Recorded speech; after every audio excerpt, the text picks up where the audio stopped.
Halo, selamat pagi. Khususnya buat kalian adik-adik kelas besar. Bagaimana kabar kalian pada pagi hari ini? Kak Paji berdoa supaya dan berharap supaya kalian tetap ada dalam perlindungan Tuhan, tetap sehat, tetap semangat, tetap antusias untuk mau memuji Tuhan, mau mendengarkan Tuhan hadir dalam hidup kalian, berbicara kepada kalian, menuntun dan menguatkan kehidupan kalian. Tetap bersemangat dan kita percaya bahwa ketika kita datang kepada Tuhan, ketika kita dengan penuh hati yang punya kerinduan untuk datang kepada Tuhan, maka Tuhan pasti berkati kita.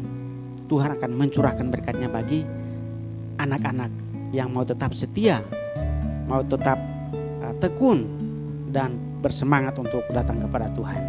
Nah, pagi hari ini kita mau belajar firman Tuhan bersama Kak Paji. Kita buka Alkitab kita bersama-sama di dalam Kejadian pasal 9 ayat 18 sampai dengan 28. Begini firman Tuhan.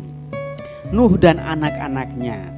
Anak-anak Nuh yang keluar dari bahtera ialah Sem, Ham dan Yafet. Ham adalah bapak Kanaan. Yang tiga inilah anak-anak Nuh, dan dari mereka inilah tersebar penduduk seluruh bumi. Nuh menjadi petani. Dialah yang mula-mula membuat kebun anggur. Setelah ia minum anggur, mabuklah ia dan ia telanjang dalam kemahnya. Maka Ham, bapak Kanaan itu melihat aurat ayahnya, lalu diceritakannya kepada kedua saudaranya di luar. Sesudah itu Sem dan Yafet mengambil sehelai kain dan membentangkannya pada bahu mereka berdua. Lalu mereka berjalan mundur, mereka menutupi aurat ayahnya sambil berpaling muka, sehingga mereka tidak melihat aurat ayahnya. Setelah Nuh sadar dari mabuknya dan mendengar apa yang dilakukan anak bungsunya kepadanya, berkatalah Nuh kepada Ham, dikatakan bahwa terkutuklah Kanaan, hendaklah ia menjadi hamba yang paling hina bagi saudara-saudaranya. Lagi katanya, terpujilah Tuhan Allah Sem, tetapi hendaklah Kanaan menjadi hamba baginya. Allah meluaskan kiranya tempat kediaman Yafet, dan hendaklah ia tinggal dalam kemah-kemah Sem, tetapi hendaklah Kanaan menjadi hamba baginya. Nuh masih hidup 350 tahun sesudah air bah.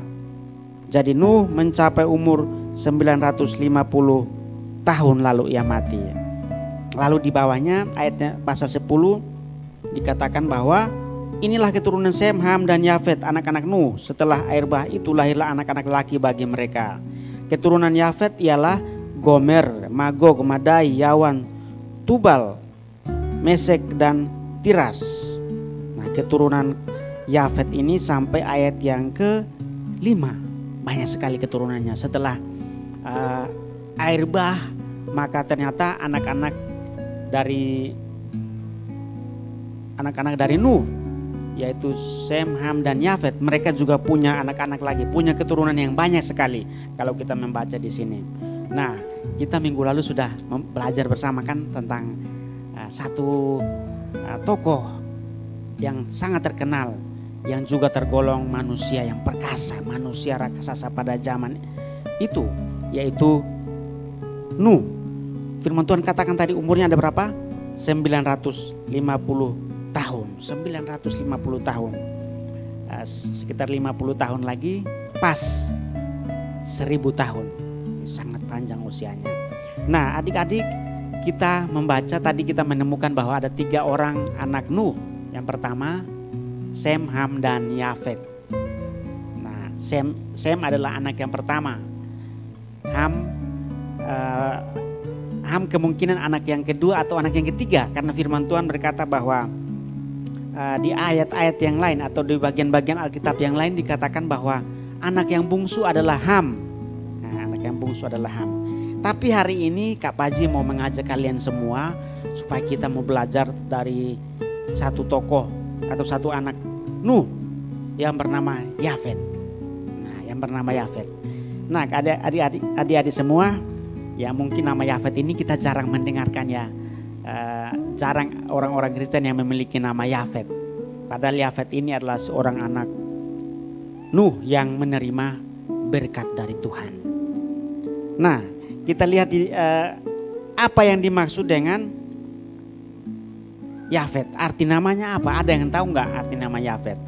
Arti nama Yafet itu sendiri dalam bahasa Ibrani artinya luas atau perluasan. Luas atau perluasan. Luas atau perluasan. Kalau kita baca tadi di dalam ayat yang ke-10 ayat yang ke-1, itu membicarakan tentang anak-anak Yafet yang banyak sekali, sampai ayat yang ke-5 banyak sekali anak-anak dari Yafet. Karena mungkin sesuai dengan arti namanya, bahwa ketika dia melakukan satu tindakan yang baik, yang dipandang baik oleh ayahnya, firman Tuhan katakan bahwa ayah mereka Nuh pada saat itu adalah bekerja atau mata pencariannya adalah sebagai seorang petani. Nah, khususnya pada saat itu adalah petani anggur, kebun anggur. Dia memiliki kebun anggur, sehingga dari hasil kebun anggur itu yang mungkin sangat subur dan memiliki banyak buah, menghasilkan banyak sekali hasilnya, maka dikatakan bahwa dia membuat minuman anggur. Nah, firman Tuhan katakan bahwa di dalam ayat yang ke-20, 9 ayat yang ke-20, Nuh menjadi petani, dialah yang mula-mula membuat kebun anggur. Setelah ia minum anggur, mabuklah ia dan telanjang dalam kemahnya. Nah, ternyata dia minum anggur tapi minumnya kebanyakan sampai dia mabuk dan tidak sadarkan diri, dia tertidur dan dia tidak menyadarkan dirinya. Lalu dia melakukan satu tindakan yang salah. Firman Tuhan katakan bahwa dia karena tidak sadar maka dia tidak berpakaian, tidak memakai baju dan celana, dan dia tidak menggunakan pakaian. Lalu tiba-tiba masuklah anaknya yang bernama Ham. Ketika Ham masuk, maka mungkin dia melihat ayahnya sudah mabuk, sudah tidak sadarkan diri dan tidak menggunakan pakaian. Lalu dia keluar. Dia katakan bahwa dia keluar dan dia membicarakan, menyampaikan kepada kedua saudaranya yaitu Sem dan Yafet. Tetapi datanglah Sem dan Yafet ini, lalu mereka datang melakukan satu hal. Dikatakan mereka mengambil kain dan sehelai kain, dan mereka menutup tubuh ayahnya. Menutup ayahnya sehingga ayahnya, ketika ayahnya sadar, ayahnya melihat bahwa kedua anak ini menutupi ayahnya, sehingga ayahnya bangun, dia tidak merasa malu. Nah, mungkin Sem dan Yafet menceritakan satu hal yang dilakukan oleh Ham kepada ayahnya. Lalu ayahnya sangat marah sekali kepada Ham. Nah, lalu disinilah ada dua berkat yang diucapkan kepada satu kepada Sem, satu kepada Nuh, sedangkan kepada Sem dan kepada Yafet. Sedangkan Ham tidak menerima berkat, tapi dikatakan terkutuklah Kanaan, ayat 25. Berkatalah ia, terkutuklah Kanaan, hendaklah ia menjadi hamba yang paling hina bagi saudara-saudaranya. Nah, ini nanti kita bahas di minggu depan. Tapi hari ini khususnya kita bahas yang bagian Yafet. Dikatakan bahwa ayat yang ke-27, Allah meluaskan kiranya tempat kediaman Yafet, dan hendaklah ia tinggal dalam kemah-kemah Sem. Tetapi hendaklah Kanaan menjadi hamba baginya. Tetapi Kanaan atau Ham itu menjadi hamba bagi Yafet. Yafet yang menjadi tuan, Ham menjadi hamba.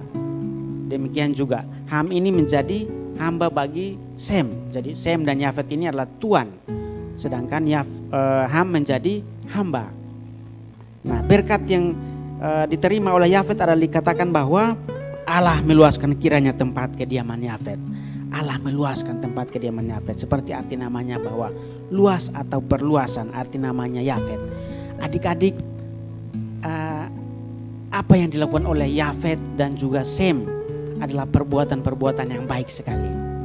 Apa yang kita dapatkan ketika kita membaca ini? Nah, ada satu dosa, satu kesalahan yang dilakukan oleh Ham, nanti akan dibahas minggu depan. Tetapi ada satu perbuatan baik yang dilakukan oleh Yafet dan Sem, yang Sem menerima berkat yang luar biasa. Sampai hari ini firman Tuhan berkata bahwa keturunan Yafet itu adalah firman Tuhan berkata bahwa mereka diperluas dan mereka tinggal di daerah-daerah pesisir, daerah-daerah pinggir pantai, dan juga daerah-daerah yang sangat makmur pada saat itu dan bahkan sampai hari ini. Nah, dikatakan bahwa wilayah-wilayah yang didiami oleh Yafet sampai hari ini adalah banyak orang berpikir bahwa mereka ada di bagian Eropa Timur atau negara bagian Eropa. Eropa adalah salah satu dari keturunan dari Yafet ini.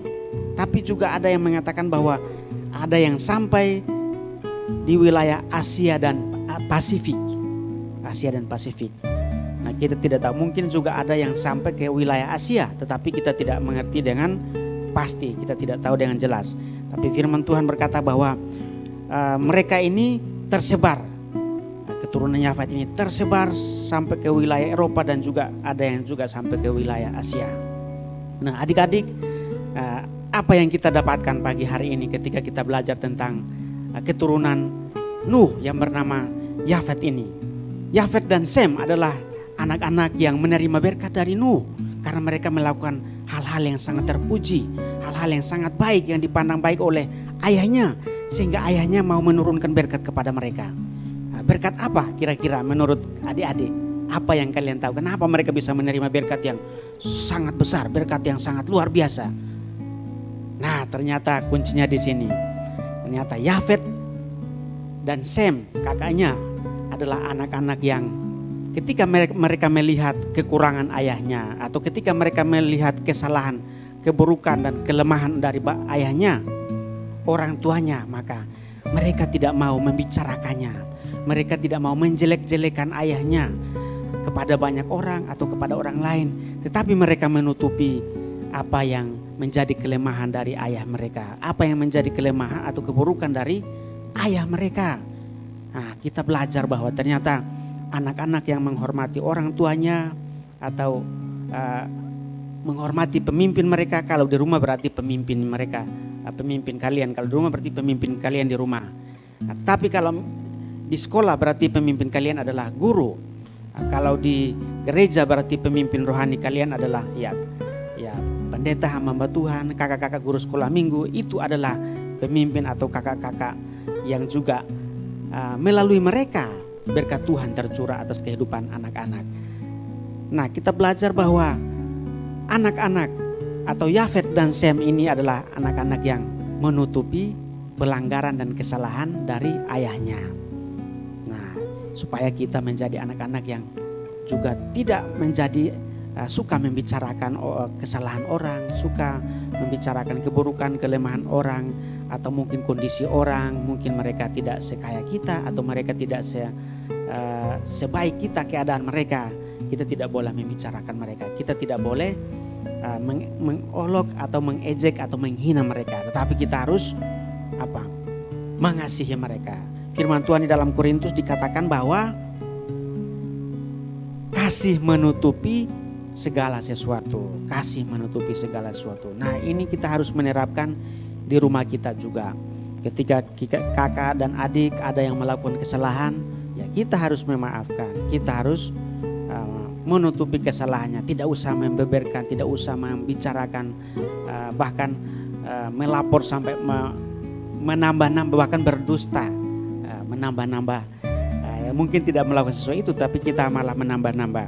Nah, firman Tuhan katakan kita harus menutupi, kasih menutupi segala sesuatu, termasuk menutupi dan kita tidak membicarakan atau membeberkan. Nah, hari ini juga firman Tuhan katakan kepada kita, mau mengingatkan kepada kita. Mungkin kita punya guru, kita punya orang tua, kita punya kakak-kakak rohani yang mungkin mereka melakukan kesalahan, mereka melakukan juga hal-hal yang tidak berkenan, maka kalian juga perlu mengingatkan. Perlu mengingatkan tetapi dengan kasih Tuhan. Tidak boleh seperti Ham yang melakukan sesuatu yang tidak terpuji bagi ayahnya. Nah, adik-adik, firman Tuhan hari ini ingin mengingatkan kita dan mengajarkan kita untuk kita mengasihi orang tua kita, mengasihi para pemimpin kita dan orang lain. Mengasihi dengan kasih Tuhan. Firman Tuhan katakan kasih menutupi segala sesuatu, termasuk menutupi segala dosa dan pelanggaran orang tua kakak adik, saudara, dan siapapun yang menurut kita mereka melakukan kesalahan. Nah, ada beberapa pertanyaan, nanti kalian bisa menjawabnya di grup masing-masing. Yang pertama, bagaimana kalian bisa menghormati orang tua atau orang yang lebih tua dari kalian supaya diberkati oleh Tuhan? Bagaimana caranya? Kalian bisa mengirimkan jawabannya di grup masing-masing. Terus berkat atau upah apa yang diterima oleh Yafet dari Nuh ayahnya? Lalu yang ketiga, adakah contoh di Alkitab? Nah, kalian pernah mendengarkan enggak? Di Alkitab ada contoh anak yang melawan orang tuanya lalu menerima akibat dari Tuhan karena dia melawan orang tuanya. Ada contohnya, kalian bisa mencari contohnya. Nah, ayat hafalan untuk kita hari ini di dalam Keluaran 20 ayat yang ke-12. Firman Tuhan berkata, hormatilah ayahmu dan ibumu, maka lanjut umurmu di tanah di Tuhan yang berikan Allahmu kepadamu. Amin. Oke, mari kita berdoa. Terima kasih Tuhan, pada pagi hari ini kami sudah sama-sama belajar firman-Mu. Kami berdoa supaya Tuhan memberkati kehidupan kami. Walaupun kami masih kecil, tapi kami belajar firman-Mu dan kami mau menerapkan firman-Mu dalam kehidupan kami. Jadikan kami generasi-generasi seperti Yafet yang memiliki pandangan atau prinsip atau karakter yang baik, sehingga dia bisa menerima berkat dari ayahnya. Demikian juga kami mau menjadi anak-anak yang memiliki karakter yang baik, yang juga menerapkan kasih, bahkan menutupi setiap pelanggaran dan juga mengasihi siapapun yang ketika mungkin mereka juga melakukan kesalahan atau melakukan pelanggaran. Tapi kami mengingatkan dengan kasih-Mu ya Tuhan. Berkati ya Tuhan supaya kami menjadi anak-anak yang terus bertumbuh di dalam mengenal Tuhan, dan bertumbuh juga iman kami, bertumbuh juga karakter kami menjadi lebih baik ya Tuhan. Terima kasih Tuhan, kami berdoa supaya Tuhan berkati masa depan anak ini, studi mereka, pendidikan, bahkan juga berkati orang tua dan pekerjaan mereka. Kami mengucap syukur ya Tuhan, berkati kehidupan kami sepanjang hari ini. Dalam nama Tuhan Yesus Kristus kami berdoa dan mengucap syukur. Amin. Oke adik-adik, hari ini kita sudah mendengar firman Tuhan. Kalian bisa membaca lagi, ayat hafalannya juga dihafal dan dikirimkan di grup kalian masing-masing. Oke, kita akan jumpa kembali minggu depan. Tuhan Yesus memberkati.